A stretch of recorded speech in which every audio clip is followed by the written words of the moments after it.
Hey guys, so today's question is, do self-help books require an age restriction? What do you think?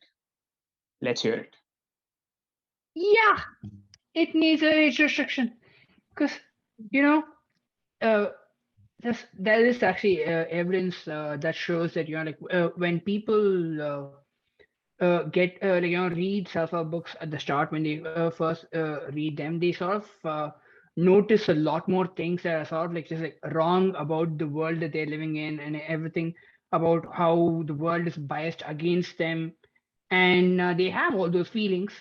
And when you're growing up and you grow up with those feelings, and not everybody has people who tell them, no, that's not true, or maybe that's true for the world but like not for you. And uh, not a lot of people have two parents, not a lot of people live in like developed countries, not a lot of people, and there's a lot of issues. And and then you sort of go into a pity party about why you are sort of a culmination of like a lot of bad things happening to you without like any control that you had ever since you were born.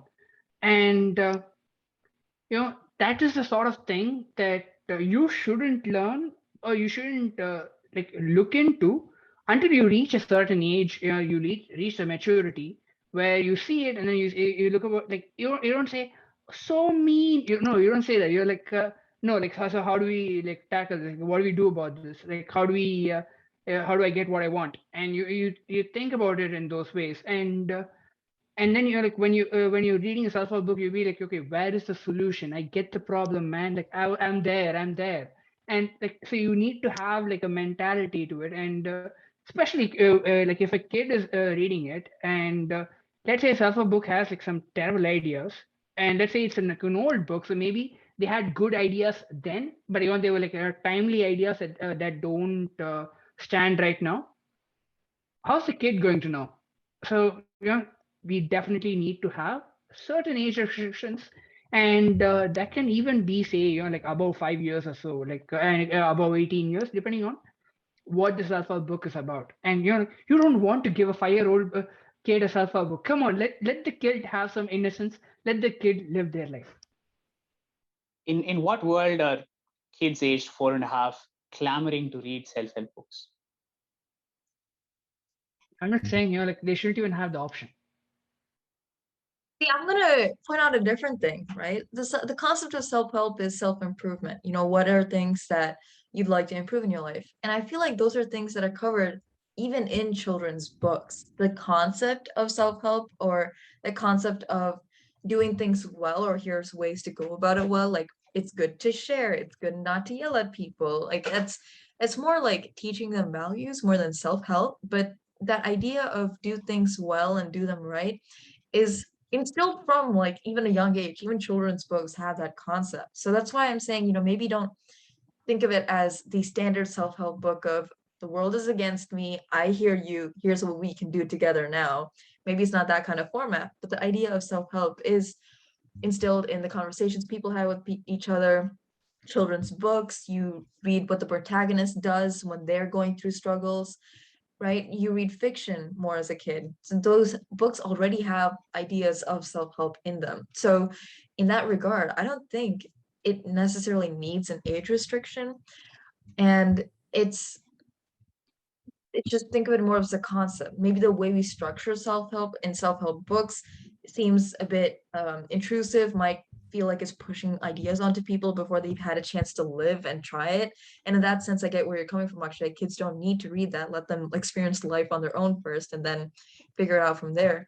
But self-help as a concept is available to all ages. So whether it's talking to parents, reading it in a book, hearing it from a story, watching an ad, it's there. It's available. So I don't think the concept of self-help should have a restriction. But self-help books, you're like more likely to read them when you're older, but I wouldn't say a middle school kid can't read it. Just make sure you're talking to people when you're reading it, so your experience with the book is not just in a vacuum and you might go down the wrong path and not read the book correctly. Check out our previous video on how to read self-help books correctly. Okay, that's good. Yeah. So the way I look at it it's not so much a question of age restriction as age appropriateness, because not every book is going to be applicable to you as a reader at every age. Think about a book that teaches you how to deal with stress. There are some concepts that remain applicable throughout your lifetime, but what stresses you out as a teenager is not going to be what stresses you out as a young adult, is not going to be what stresses you out as someone who's in the middle ages, in their middle age. And it's certainly not going to be the same things that stress you out as an elderly person. So when it comes to something like stress management, you cannot have a one size fit all answer. And so I think that you should look for books that are appropriate for your age and for your stage in life. The same thing can be said of finance textbooks that you're looking at in terms of what kind of personal finance decisions you should make.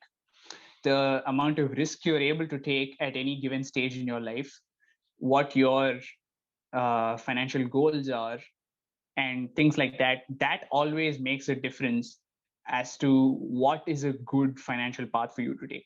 So what I would recommend to someone who's in their 20s is absolutely not what I would recommend to someone in their 50s, because they're in different stages of their life and they should take different decisions.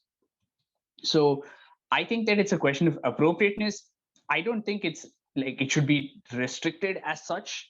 You can still read other things. It's just not going to be as useful to you as something that is meant for someone who's at your stage in life.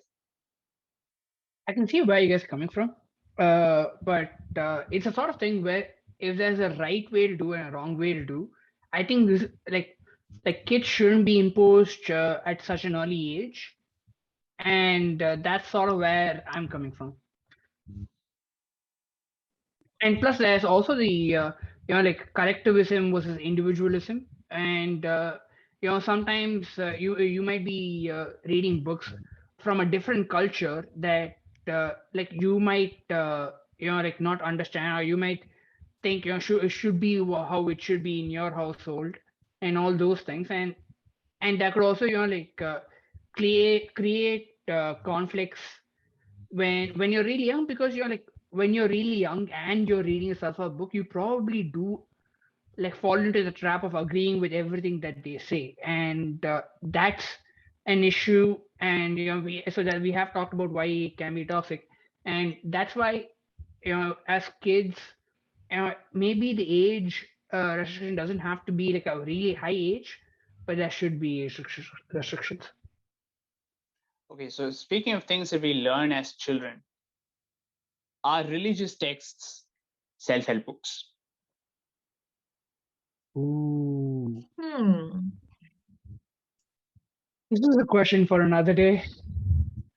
All right, we have to address that. We should talk about that.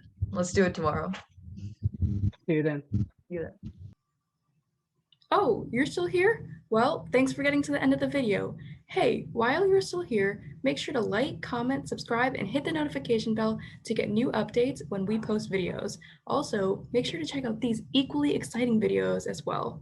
Have you pressed it yet? Come on, you have 5 seconds left. 3, 2, press it now!